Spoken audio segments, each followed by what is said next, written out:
multifamily units, and how the management of those units is trained in this type of effort, and how the people themselves respond, it might be very helpful for us. Okay, and I've got a partially caffeinated George Warren here to answer any You're on, questions about George. fire prevention. Nothing dramatic to report. The sprinkler installation and retrofits for the Watergate condominium complex is complete. And operating, Oh yeah, the last building, appropriately enough, building F, the last building, was done last month. Complete.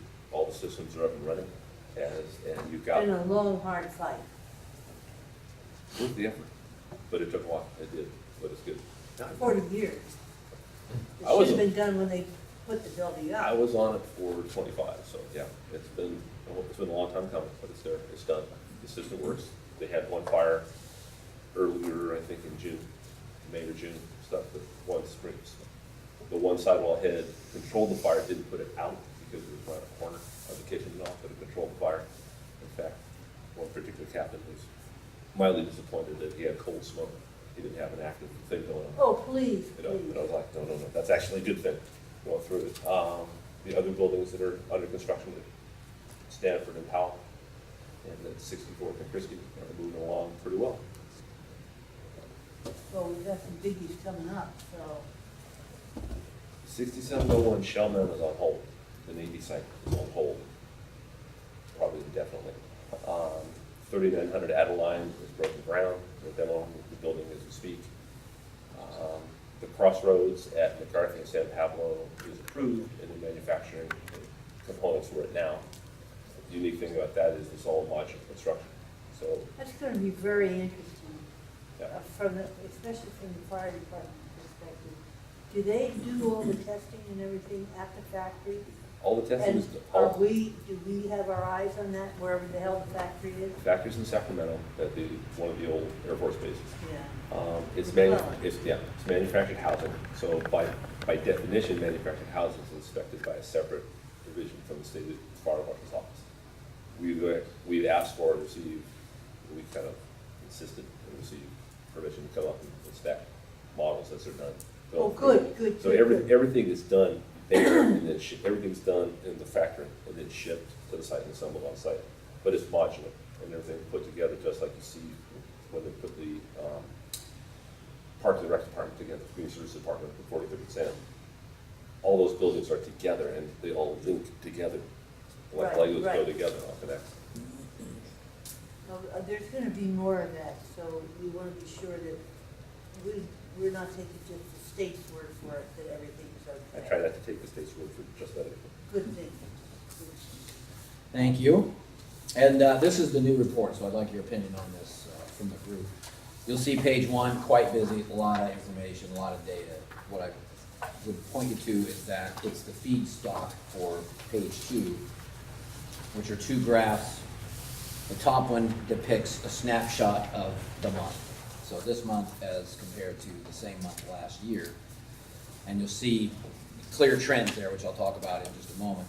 But the bottom graph is a 3-year trend up to this month. So it's basically year to date, and it stopped in July. And so what's interesting about the two is that you see the snapshot at the top representing July of 13 and July of 14 is in line with all the trends that have occurred over the last 3 years. So the main, obviously our main source of call volume is in medical calls, and 35 is statistically over the years been busier than 34. And if you look to the left of the graph, the alarms that come in, false alarms or good intent alarms where something happened but there was no fire, are really one of the next populations. And then over toward the right, the calls we have for service or similar multi-units that go out to the field. So the, On this emergency response, do we have an idea of what the population is east of the railroad track and what it is west of the railroad track? Is there a correlation here between the number of calls and the number of, and the population? I don't know the answer to that. I would have to, we don't necessarily look at calls for service per capita. Yeah. It's, because you could have a sparsely populated area that's generating a lot of calls, or it could be the other way around. It sort of depends, I think, more on what's the overall demographic of the area versus. Well, I'm thinking specifically of these emergency calls, because that is population based. I don't know that we have any data that says if this, then that. So I can look around and see if I can dredge it out. I don't know if the city has it broken down to split. The line of demarcation tradition has been the railroad tracks for us to go through. But I don't know that planning would be the place to ask. I'll ask when I get back this morning. But I don't know that they've actually broken it down in that geographical distinction, between east and west. Going further. But I'll check. Good. The one statistic I would draw your attention to is on the far right-hand side, the two separate calls, column rather, is that data that we pull out is, was there a response and another response in the city within 30 minutes? And so you'll see that has increased, where we get not calls at the same time, but calls within the same time frame. And that number seems to be high. I have no explanation, but it just is. Well, of course, if you see the increase in these other calls, in the emergency calls for the ambulance and stuff like that, there's a direct correlation there between those. You assume that if you're just busier, you're busier with only two pieces of equipment, that, likely they'll get called out at the same time. And do we have on here, response from outside? Yes. Where is that? Is that the multi-unit response? No. No, just to the left of the two main spikes in the middle, you see District 1, District 2. Oh, And out of the city. There's received and provided. And you see a very tiny little spike there in provided. Yeah. Occasionally we'll go out of the city, but very seldom do we drain both units out of the city and have to rely solely on another entity like Oakland or Berkeley or somebody to come to town. No, wait a minute, maybe I'm not reading this right. Out of city, rescue, external. That's this little blue line here? Out of the city. No, you want to no. go to the left of that Yes. line. You're on the other side. You see District 1 in the middle, Yeah. and then go left, you see received provided. Okay. Yep, Okay. that represents either a request or master mutual aid in the county or some other mechanism that calls for or asks for response outside Emeryville and then Okay. coming in. So you'll see that's negligible on in the big scheme of things. Yeah, this is a much clearer report to be able to look at something like this. But let's put on the agenda next month, after people have had a chance to really look at it and pull the pieces. Okay. Just, if there's any other comments on the format. Great. I have a public comment. We have July 13 and then you have July 14. I would suggest you put in 2014 just to alleviate any potential confusion.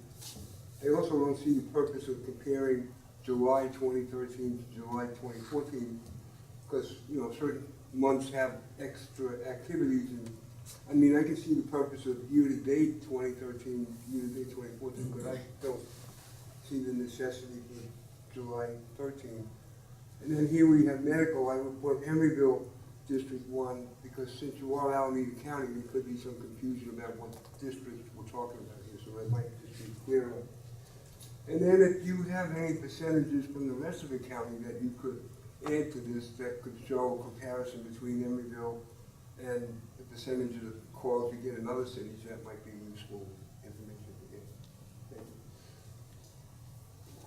you. Rob, all I can say is, in my brief review of this, this looks like a really good working document, and we should probably use it for at least 6 months or so before we make any changes. Any changes, even the ones I suggested? I said what I said. Yeah, I heard you. We all heard you. Pretty self-explanatory. It certainly is. Okay, and that's all, thank you. Very good, thank you. Who's doing Adrian? Oh, hello, Adrian. Good morning. Adrian's not with us today, so I'll be doing the. I hope she's enjoying herself. I hope so too. She's on vacation, so. As you can tell on the Emeryville Police Department Part 1 crimes for July, no change, homicide. The rates were, even we had one in June and one in July. Robberies stayed the same, we had 6 and 6. And then no carjackings. We have one less aggravated assault and 6 fewer simple assaults.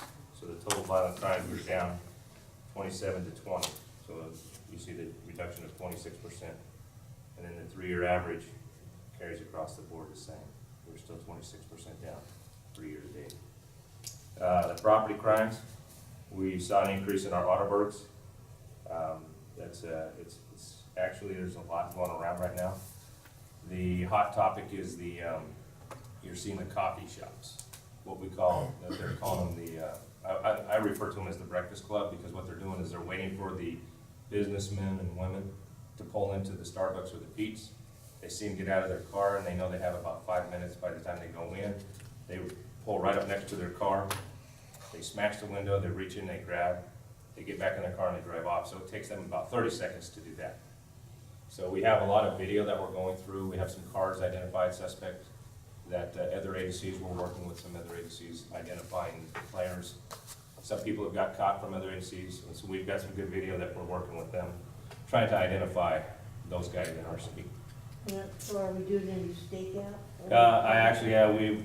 We're thin right now in CIS, but we, like this morning, I go out and I'll sit in the parking lot just in an unmarked and watch for that. And drink his coffee. Yeah, and drink my coffee and see George. George doesn't wave. That's right in. You didn't even see me. The fire department would be happy to work with you. Yeah. He didn't want to be identified. Yes, I didn't want to blow my cover. Bring some seat. This is happening not only at Emeryville coffee shops, but All over the Bay Area, yeah. So, and it's not an uncommon tactic for them. Yeah. They know, it's, for instance, if you're gonna go to the movie theaters, the suspects will hang out at the movie theaters. They know that you're gonna be in the movies for an hour, hour and a half, so they have a huge window period thing. Yeah. But more importantly than the time, because it, like Jason says, it only takes 30 seconds. It's a target-rich environment because people going to the coffee shops early in the morning are probably going to work, and if they're going to work, there's probably going to be a briefcase, and there's probably going to be electronic equipment. Right. So the odds of having a successful hit are great. Yeah, absolutely. That's exactly what it is. So we have you'll see the increase there, 32%. Commercial burglaries, we're down by 1 from 7 to 6. So you see that. Residentials, we're down 7 to 3. Grand thefts, we went up 1 from 8 to 9. Petty thefts stayed about the same, 51, 52. Auto thefts, we increased drastically about, 50% from 8 to 16. where's that happening? The majority of our auto thefts are happening, they'll happen in, like Dante was talking about, the theaters. People go shopping at Bay Street gets hit, the people go in there and pick up cars, or they'll wait until, it's usually the shopping centers. Well, Where's we our had Bay 4. Street security on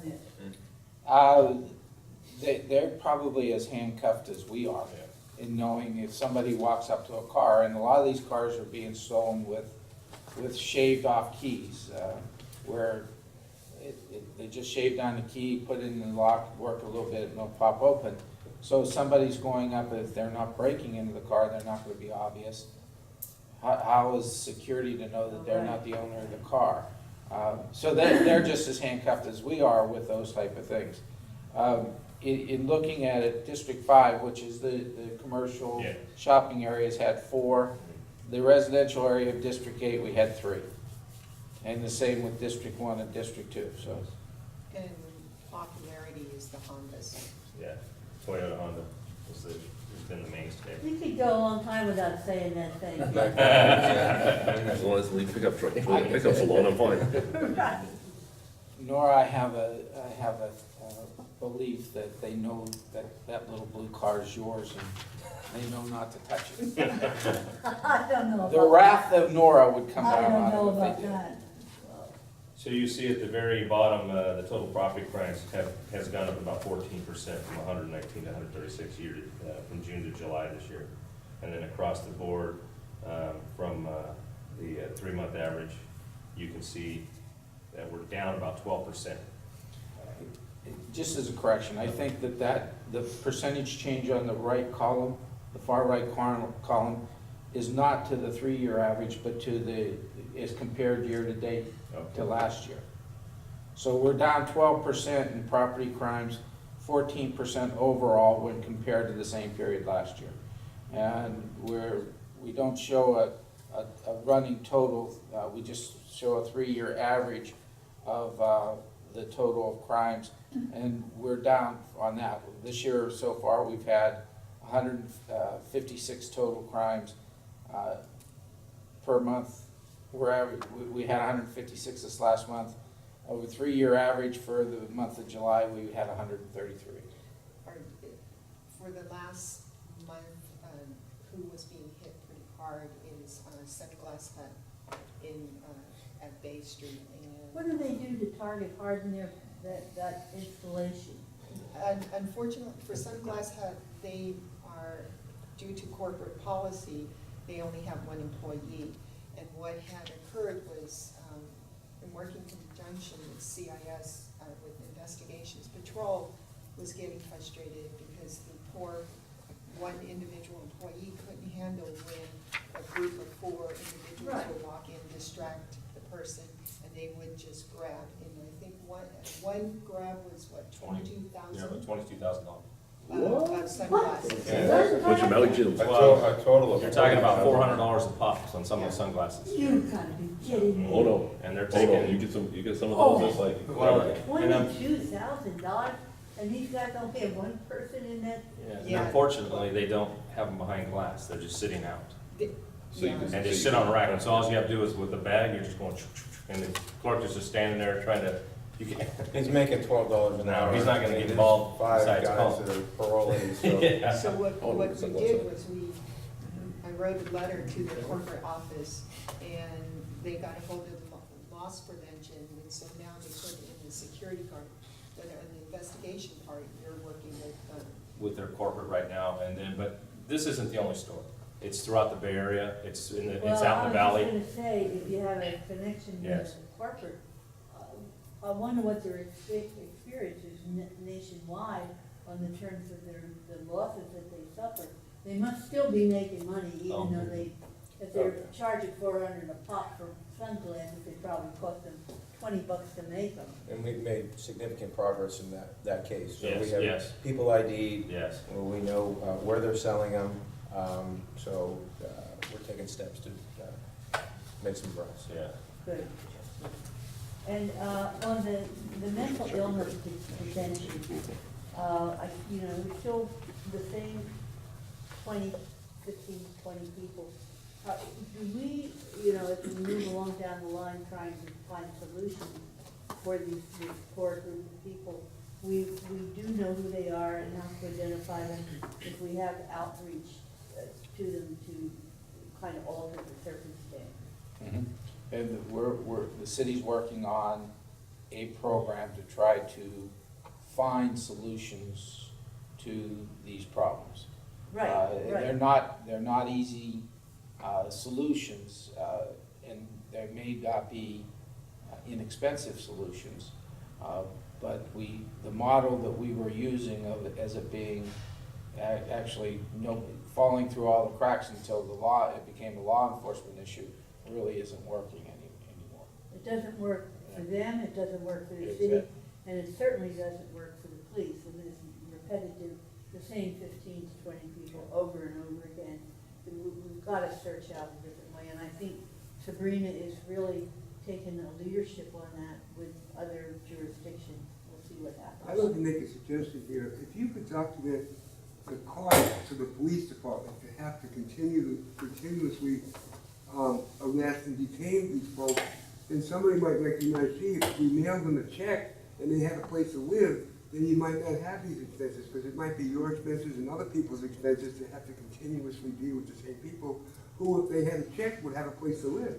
that's a very simple way of looking at it, but our costs are based on our staffing levels, not on each call that we go to.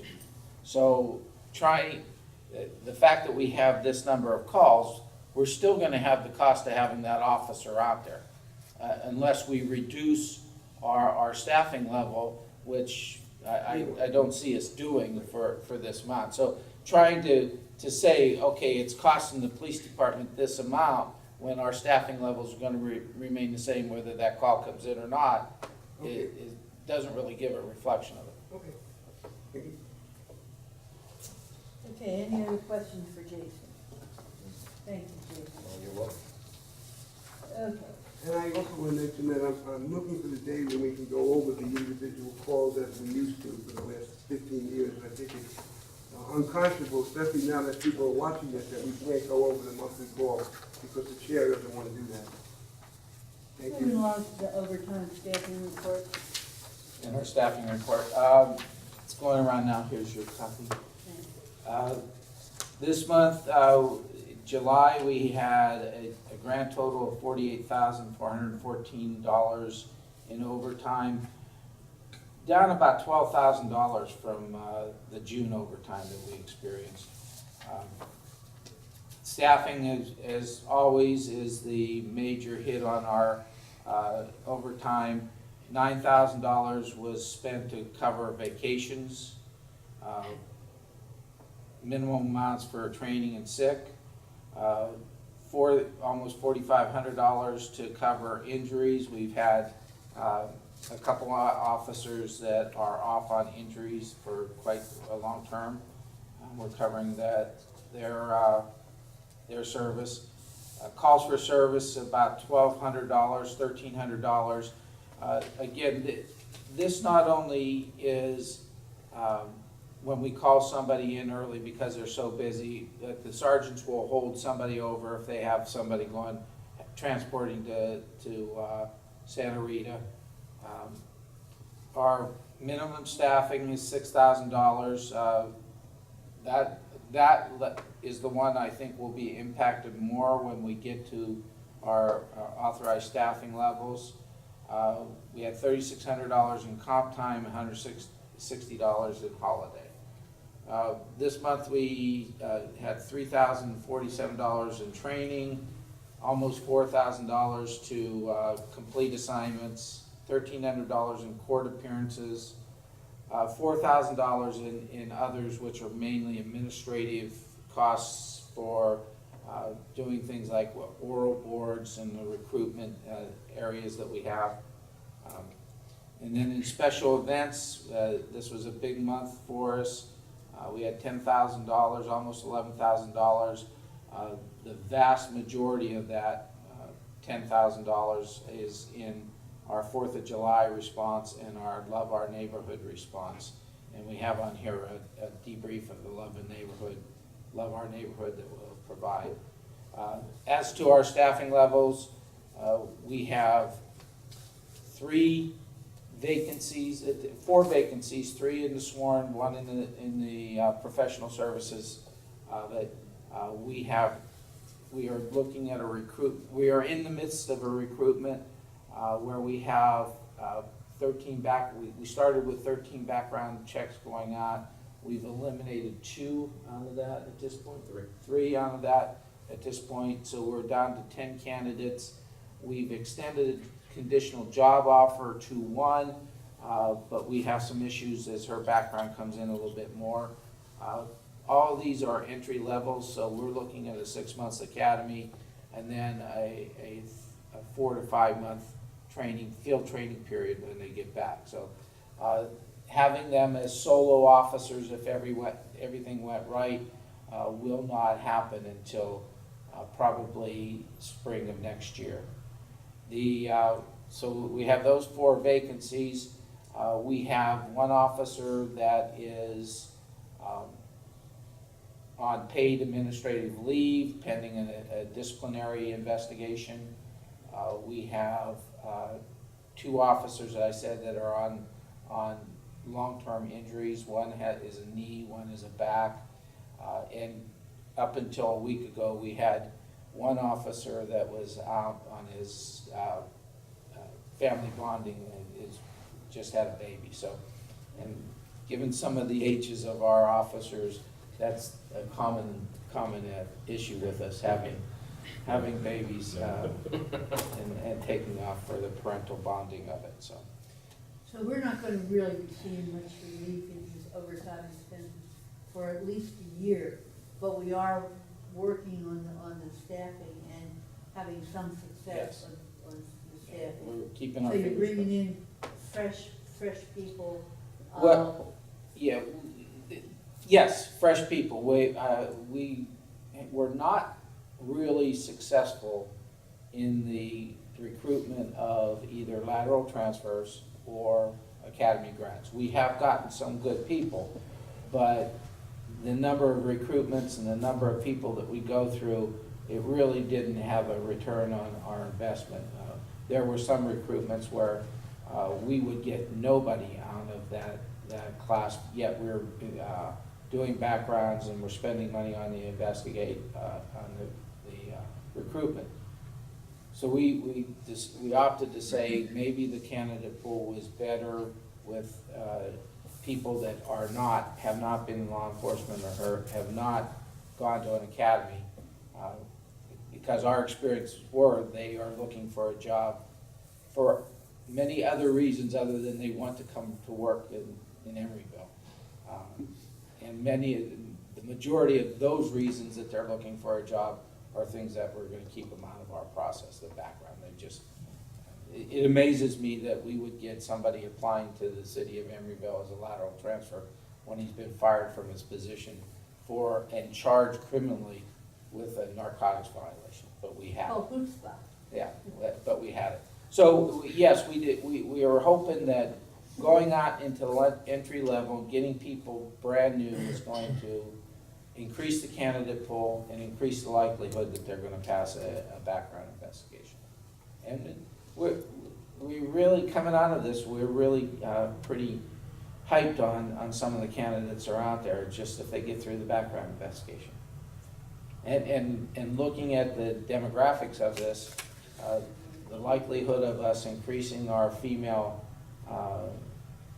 officer ranks is very, very great. And the top candidates are all female. Well, that's interesting. Ken, could I suggest that you list recruitment as a separate category here, since it's a major part of the other expense?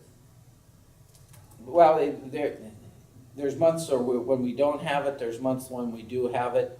I can go back to on the others what we spend it on and list it there, but the other categories are so scattered. But I can try to go back to that. But it's not, recruitment is not an overtime expense. Why Well, would it be on?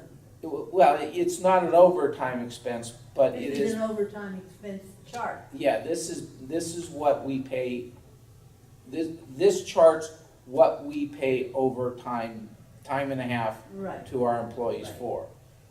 Recruitment is a program, it is a cost of doing business. The fact that we have to It's pay in the time, budget.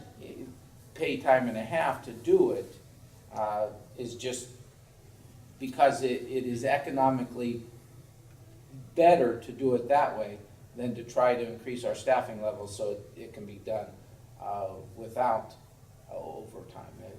In other words, we spend about $600,000 a year in overtime. If we try to staff up to make sure that all of those functions that we do on an overtime basis are minimized, the cost. It'd be over 600,000. It'd be over $600,000 when we're talking about probably $180,000 to $200,000 a year per officer with benefits. It's probably not that high. It's probably about $150,000. But to do that, it'd be very difficult. So many of our overtime expenses are for programs that we are outside of our basic patrol So you're investigation. capturing that under other. We capture some of that under other, a lot of it is is done for things that we capture it, training. We have to do training, we can't send people to training and not cover their shift with it, because we're at minimum staffing on each shift. So when one officer goes to training, we gotta backfill it. And a small portion of recruitment goes to overtime, but otherwise. Yeah. It might be helpful, just so that we're clear as we can be, to have a little footnote here and include under other, what's in that category. They may not be in that category every month, but these Sure. are some of the things, just as an explanatory. Yeah, other is my catch-all. Yeah, That- well- what we may have one person doing this for 3 hours on an overtime basis Right. once a year, and so where do I put that and trying to It's just keep this? helpful to have a little footnote that says the range, and then if anybody on the public safety committee has a question, or the public has a question, they can ask it. All right. July 4th, absolutely, got a lot of feedback on July 4th, that, what's the trouble here? No trouble. Yeah, he pumped me, like, Can you control this guy, Ron? No. We've had difficulties for many, many years. teacher. People better than me have tried. I can leave. Ah, George, you are a piece of work. I am. No, I think you wanted to give me some insight on this. All right, July 4th. One question I have from the fire department on July 4th is, did you always have free access out to the peninsula for the trucks? I didn't hear that there was any problems or complications, so I'll say yes.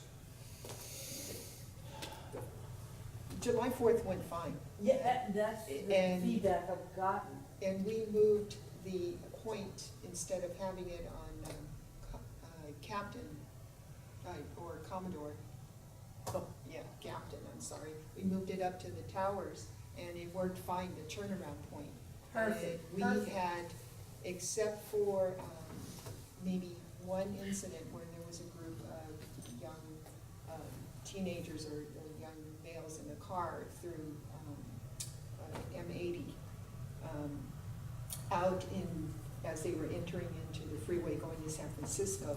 That was the only major. Did you get them? No, they were getting on to the entrance and Wow. speeding and threw it into the grasslands there. And luckily, nobody was hurt. As a answer to your question to the fire department, this house had complete access to the peninsula, would not have been affected by any gridlock if there was. The gridlock that we would have experienced, as Jeannie said, would have been between the tower entrance east to, from the tower entrance to Frontage Road. That's Yeah. where it would have been, and I don't think we would have experienced it. We didn't have a need, or there wasn't a call for service that would have required the Hollis house, and I gotta use them that way because I don't know which one's 34 and 35 at this point. That would need the Hollis house to expand, to respond onto the peninsula. But for the most part, the gridlock was minimal, if any, because we did move, by moving it back to the tower, we now had two areas of egress. And we got Right. permission from the towers to allow them to go through there to get back onto frontage, or we turn them around on Powell. So it seemed like the gridlock got mitigated very, very quickly this year as better. We did, by all of our estimates, got feelings that it was a little bit less well-attended this year. Whether it was the weather or the fact that it was a holiday weekend, that people were doing other things and had other plans. Yeah. But as reliable as taxes and death, as soon as it started to get dusk, the foot traffic increased tenfold from what it had been, if not more. And I think everybody knows to park on the other side by Pell Street Plaza and all of that, and then walk down, which was nice. Yeah, the wedding, there were a couple things that Can you happened believe this it? year. The wedding didn't seem to have an impact on it. Unbelievable. You know, but at one point, when their lot was full, we didn't honor their little slips that said they get to come out because there's parking, because the lot was full. Right, right. The bands didn't seem to be a problem. The one problem we had, we quickly mitigated. There wasn't a lot of parking in the area, so and it happened to be a city staffer also, kind of pulled up on the embankment there, and we had to have them moved, because it's one begets another, begets Broken another, window. begets another, and so we were able to get that taken care of without having to tow anybody. But other than that, it was very, very mellow No. 4th of July. What about the east side? Did we have any kind of people shooting off guns or anything like that? I don't think we had guns, we had a lot of firework calls. If it did occur, it was in the Oakland side, it was not in the Emeryville. And what about the fireworks? I mean, we're talking about a house and stock that is, 100 years old, dry as a bone. What do we do about the illegal fireworks?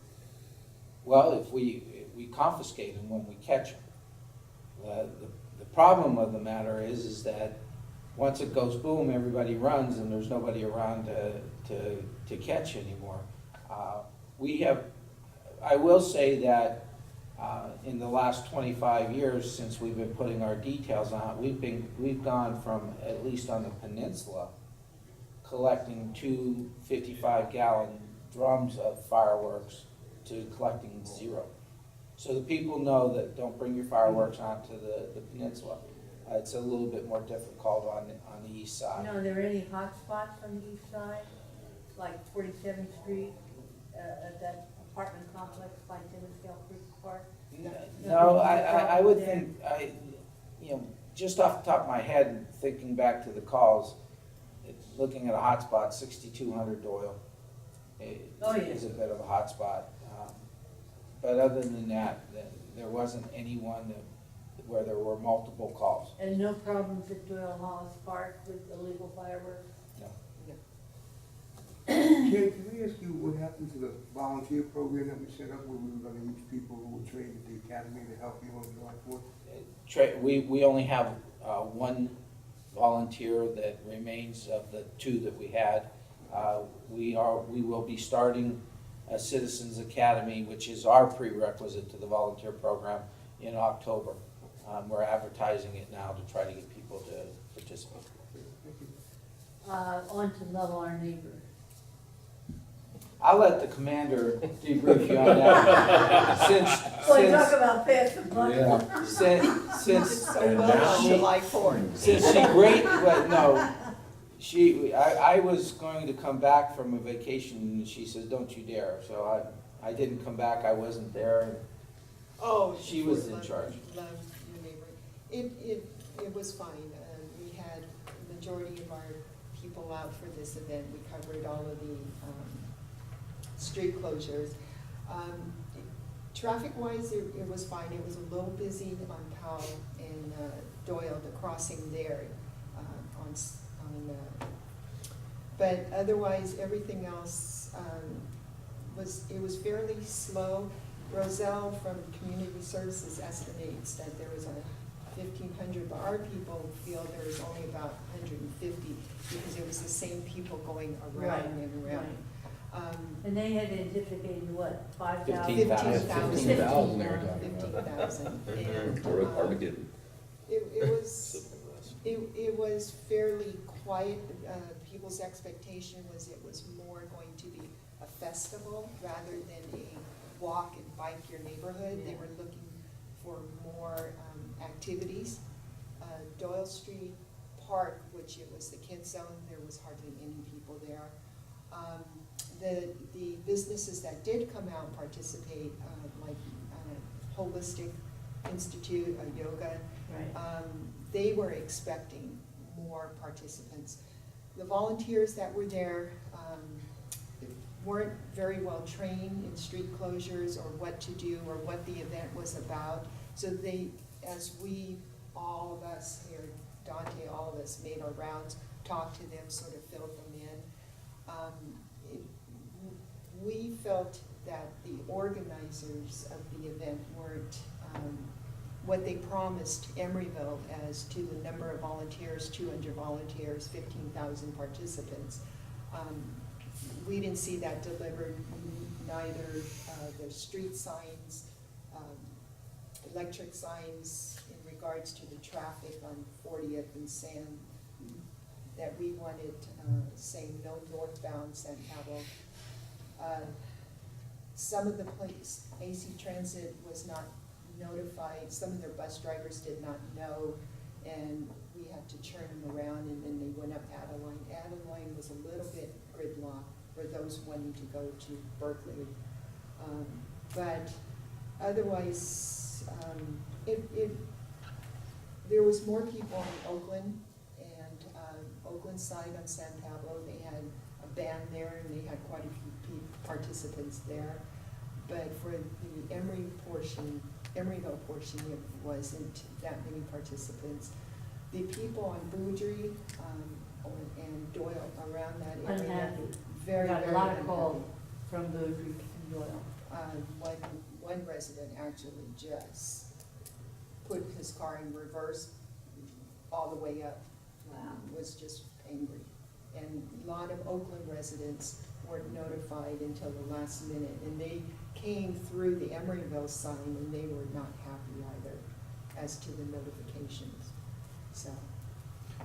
I can say they did notify AC Transit, so they didn't carry it out, but they were notified.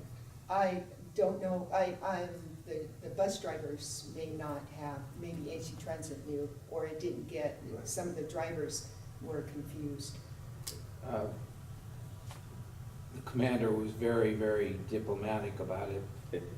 My feeling is that the organizers did not deliver anything that they were promising as to the quality of the, not the quality of the Training of the. the training of the people, the number of volunteers that they would have, the fact that they would be trained, the indication that they had, the blessing of Oakland, specifically the Oakland Police Department. None of that materialized. The week before the event, the commander got a call from Captain Toribio, who is in Right. charge of this area, asking about the event because it had just come across his desk, and all he was going to be able to have was 2 to 3 officers up there because of other events in that day. And what was Emeryville's participation from the police department? We had all hands mustered off, almost $4,900 worth of overtime was spent to make sure that the intersections that we felt were going to be a problem were going to be properly manned. Will we, giving the same event next year, the same the same idea that it would be a square walk, we would probably pare way back, knowing what to expect a little bit more. But we geared up for the worst. We geared up for 15,000 people coming there, what it would be, and it didn't materialize. We asked early on in a meeting with the organizers about signage, and the week of, actually I was on vacation when I responded to the guy, Stephen, who was the company they hired, that after discussions with Oakland, they felt that the signage was, Oakland felt that the signage at 54th and San Pablo was adequate. Even though Emeryville didn't feel it was adequate and wanted it at West Mac and San, and I wrote him an email that said, I can understand why Oakland would feel that was because they're not going to feel the impact of the backup of the people that have to turn around Right. and everything else. That's going to occur mainly in our city, which is why we wanted it. I says, but it's duly noted that Oakland merely saying they don't think it's necessary trumps anything that Emeryville says. And he immediately sent back an apology, that wasn't intended, but that's exactly what happened. We expressed some of these concerns at the Transportation Committee meeting. Roselle did attend a debriefing of their organizers in which they thought they met all of what they said that they would. And that it was a great success. Well, it was a great success. No, nobody was hurt. People had a good time. It was a great success. But they're not, they don't have to plan for when it's not a great success, and cities do. And then the final thing that they did, their application for the encroachment permit for to close San Pablo Avenue occurred on the 7th, No, it occurred on the 10th. the 10th, for an event that was occurring on the 12th. Yet all along, they says, well, yeah, we're dealing with Caltrans and it looks favorable and everything else. But the application to Caltrans wasn't made until 2 days before the event. And so those deliverables have us concerned about going forward. I think our recommendation would be, don't include Emeryville next year, just do it on San Pablo Avenue. And do it on San Pablo Avenue north of Stanford, from Stanford to 65th, have a street fair up there. Emeryville people can get there. The walk didn't make any sense. There was very little traffic south of, walking traffic south of Powell Street. And although the Doyle Street Cafe may have been made aware of, they didn't make their patrons aware of it. And we had many patrons coming up to go to dinner there that night that we had to turn away. Or lunch that afternoon that we had to turn away, It's so. very popular on the So weekends. a negative impact on the Doyle Street Yeah, Cafe. and as well as the residents that were not adequately notified. I mean, in the Spagia email train, they were going that week asking for people to go out and notify them. And we were being told by the organizers that there were gonna be notifications made 2 to 3 weeks in advance of this, so that there weren't gonna be any people that shouldn't know about it. And that, those were just the deliverables that we didn't see.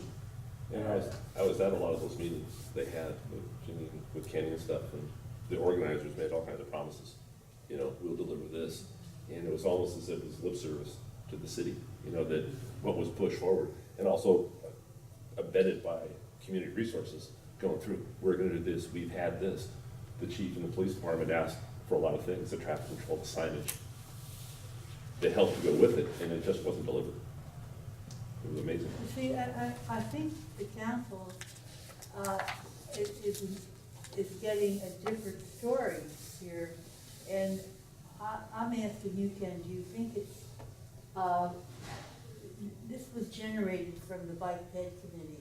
Do you think it's possible that we should present a recap from the police department Sure. aspect to the Bike Ped Committee?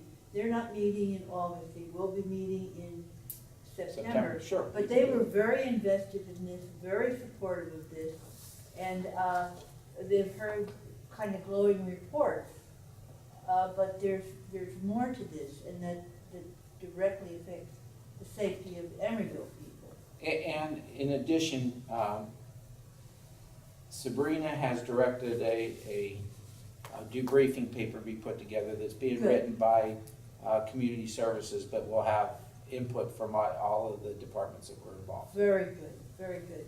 And that will that be first vetted by the Bike Ped Committee in September, and then the Transportation Committee, and then? I don't know Council? what the timing is on it. So, I do know that we've had 2 meetings scheduled that got canceled at the last minute because of other things. But it's in the works, It's in and the I think it's critical we have the debriefing paper, because the idea, the core idea is a good one, but the police department recommendation to confine it to San Pablo Avenue may have some real merit, Yeah, but we'll see. if you look at the idea that was being put forth is that the businesses would get out there and kind of promote their business by doing things in the street. And again, the yoga was the primary example, is that if I have a yoga business, I'll go out and put mats down, and somebody wants to stop, give direction. Kind of like what the Pilates lady did at, on Park Avenue the Right. other night Right. for National Night Out. But if you look at Doyle Street, other than the National Holistic Institute,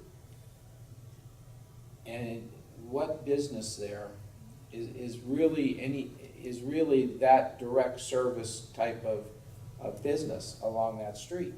And from the Greenway south on Ocean Avenue, National Holistic is the only one. What would have been the attraction is to have the park, but they didn't play up the park, and again, most of the primary displays, the band was on San Pablo Avenue. So we have very little foot traffic on Doyle. And how many people did you run into when you made the walk? No, we were all estimating Yeah, but 14. as you actually walked, you walked the whole thing. Oh, There wasn't anybody, you didn't notice any big of a difference than you would on a Saturday afternoon. even less, Yeah, less. even less. And I could say I video recorded the whole thing, there was very little turnout, like you say, just a couple of concentrations. I think it should be more of a festival-like and more concentrated, absolutely. And that's where we're looking at is, Well, you know, we have the fortunate to be able to contrast two events here that took place. The National Night Out, which really, several of these locations really drew out the neighbors. The one in Vallejo Street, the Doyle Hollis at 1500 Park, the Senior Center. These were really attended by Emeryville people to really knowing their neighbors on the street. So here we've expended a considerable amount of the police department time on National Night Out with a real return for Emeryville people as opposed to the Love Our Neighborhood. I think the idea was good, but it was very poorly handled in terms of really working with the police department.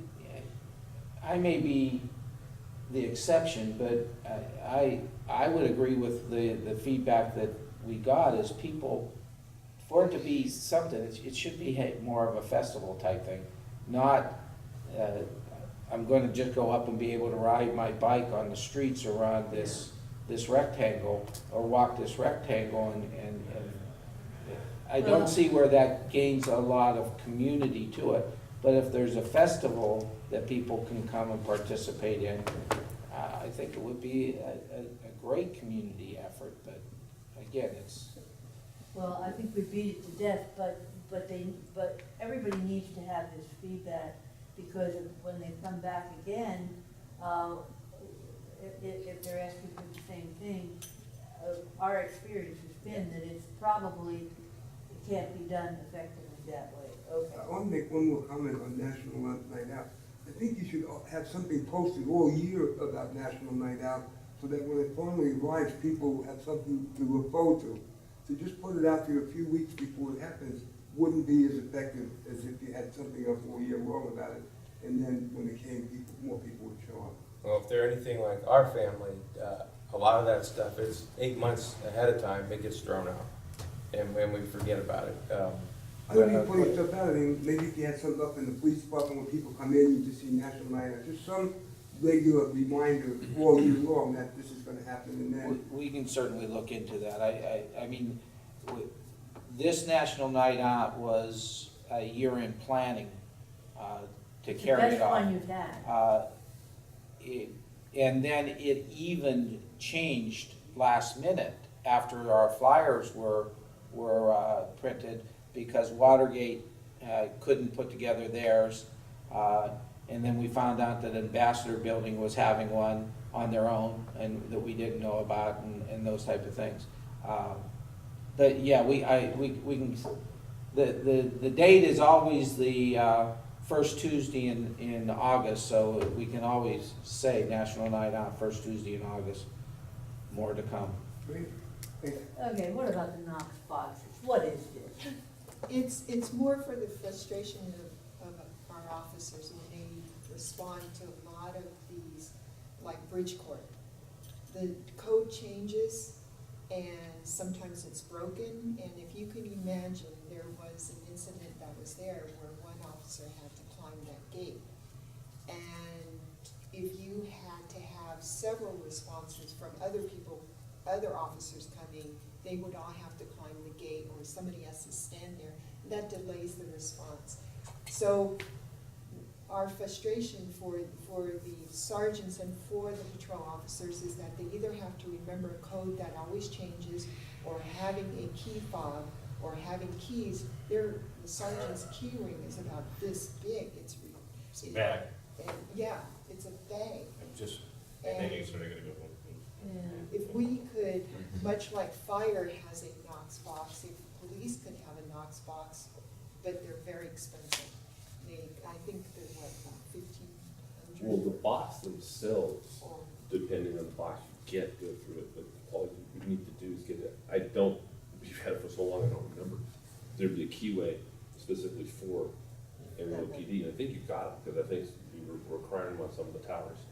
The Watergate Tower, the 2100 House Street has one, I believe, Well, and a couple others. So, I mean, as long as you have a Knox key, you should be able to get into the box, and then the property provides the box going through it. And what we do is, we've been offered the key fobs before and the keypads going through. We don't take them. We'll take them, but we'll have a mechanical key as well, just like a key to get into a lock. Because if power goes down, that's out. So as long as you have the Knox key, you have that key to go in, specifically for the police department, to get into their box, open the box. If there's a key in there, open the key, boom, you're in. So in my 39 years, I would never have admitted to saying this, but in this one, we're following the good idea of the fire service. The world has come full circle. I'm retired You in don't December. know I'm how done. hard- I've how got hard that sprinters was. at Watergate, and he said this. I'm done. I'm complete. It takes a while, but we always get it. Holy cow. Maybe we should call an ambulance. We got this recorded. But That's why I the, said, wow.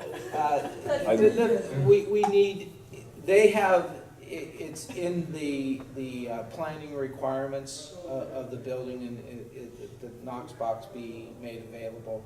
And I think it's time that we start to look to having the same requirement for police department access, rather than, as Jeannie said, they all have electronic gates where there's a code. We've had some success in getting them to put in a single code that we use all along, but there's some that don't comply with that, and there's nothing that we can do to require them to do that. So having a planning requirement or a building requirement that a Knox box be provided is where we're going. And so this would be the first step in asking for the Public Safety Committee's blessing to move forward with staff to make this a requirement of a building code. Chief, when I make my requirements for condition approval for standard buildings, would it be okay if I added a requirement for the police department Knox box to be added as well? Yes. Okay, I can do that. Well, I can add it to the but statement for this stuff. actually, the police department really should get on the planning commission they're not gonna meet this month, but you should be on the agenda for September, that this would be one of the standard conditions of approval going forward. But that doesn't solve the problem, because We've got so many we have already. so many. We need a list of where you have this ingress, that, you know, you have the ability to get in right now, and what are the big, I'm particularly concerned about the big multi-family complexes. We need the list of where you have the access, and we need a list of where you don't. And then we've got to go to those property owners and say, you know, you're not maintaining an operation here that allows for the safety of your residents, If you whether can, it's owners or renters. if you can give me a list, or share that list with me and stuff, because I can go back to the property owners and say, if they don't, if you want a Knox box, and they don't have it, I may be able to persuade them. Okay. Oh. Yeah, let's work together. And Oh, in some, yeah, sure. I mean, there's some areas that don't have the technology for it at this point, and we carry a key anyhow.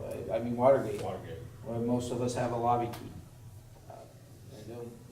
And I what, wonder who all those strange people were. Hey, Yeah, the Knox Hey. night.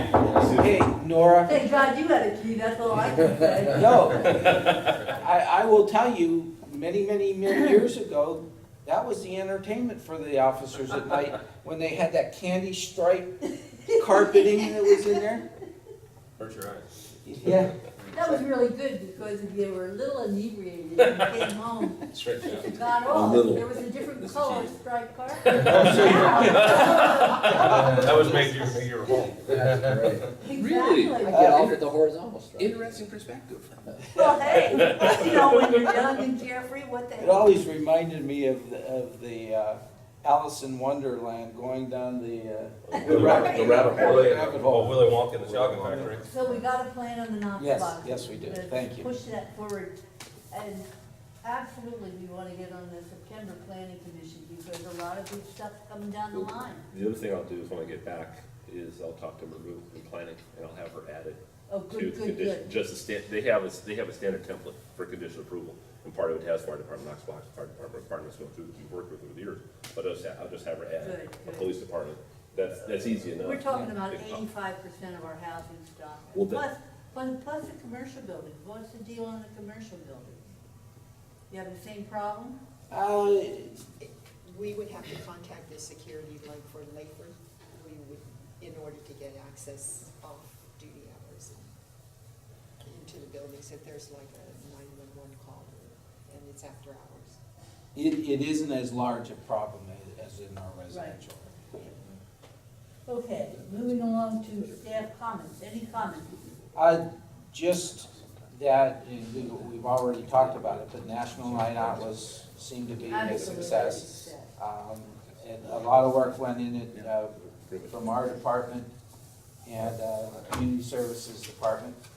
I'll let Dante, because it came out of his division, talk about it. So, we agreed that it was a great success. We separated, we made more parties, so the community, the immediate community can bond with their neighbors. And we thought that at the end, after we talked about it, we thought that ended up being a good idea. It worked well. Absolutely. And then it had some things that they took away from it a little bit. We didn't get the bigger crowds at like Doyle Hollis and stuff like that. But what we're gonna do is we're gonna debrief. Looked like you were working tonight, but it was cold as hell. It was, it didn't cooperate. And, you know, really, you didn't wanna go out, but Right. But then, so Target and our POA, they donated the hot dogs, and then the buns, so that worked out well. All of the parties, talking to the cops, they got a good vibe from it, that the citizens loved us being there. And again, like you said, the bang for the buck, it was outstanding. We promoted some of our future programs, so hopefully we get something out of that. Again, we're gonna debrief it and make it better next year.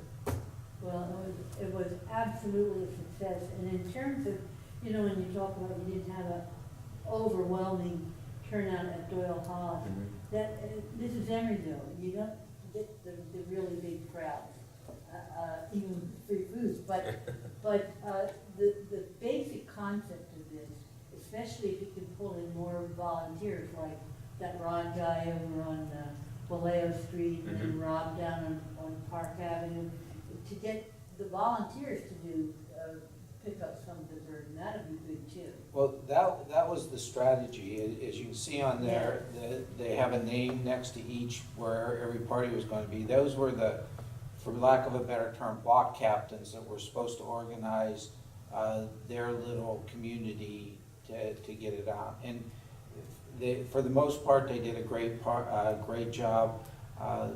The when we talk about overwhelming crowds, I have to smile because we really had an overwhelming crowd at the Child Development Center from Emeryville Village, but it was, I think it was a success, and any time that you can put a face on and a name to and talk to somebody that's wearing a uniform or a resident that we're serving is a great opportunity. Invaluable, because it's very, very clear that the people in Emeryville are aware of the police department, because you always get the 80 to 85% approval, but to really be able to have the opportunity to talk directly to the officers is invaluable. Yes. You know what I noticed, went to, I think it was one on Vallejo, when I walked up, it was, to me, it was remarkable, it wasn't, the vibe of the thing wasn't, what are we doing wrong, why are you here? It was, hey, how you doing? Yeah. Which was